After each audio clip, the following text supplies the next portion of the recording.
പാമ്പുരുത്തി ശ്രീ കൂറുമ്പ പുതിയ ഭഗവതി ക്ഷേത്രത്തിലെ ഈ വർഷത്തെ പൊങ്കാല സമർപ്പണം ഡിസംബർ 25-ാം തീയതി ക്ഷേത്രത്തിൽ വെച്ച് നടക്കും.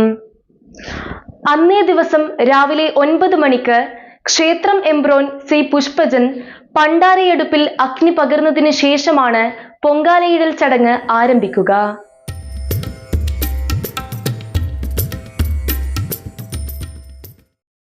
പൊങ്കാല സമർപ്പിക്കാൻ താൽപ്പര്യമുള്ളവർക്ക് അവരുടെ പേരും നക്ഷത്രവും ചുവടെ കാണുന്ന ഫോൺ നമ്പറിൽ മുൻകൂട്ടി ബുക്ക് ചെയ്യാവുന്നതാണ്.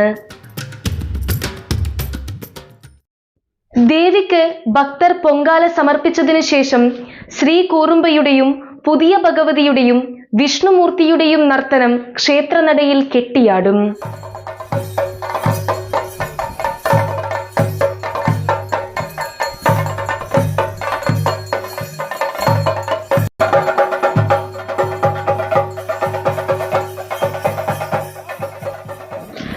തുടർന്ന് ദേവീ ദേവന്മാർക്കുള്ള നിവേദ്യ സമർപ്പണവും 1 മാസത്തിലേറെയായി നടക്കുന്ന മണ്ഡലകാല നടയരി പൂജയുടെ സമാപനവും കഴിഞ്ഞ് ക്ഷേത്രം എംബ്രോൻ ക്ഷേത്രനടയടക്കും.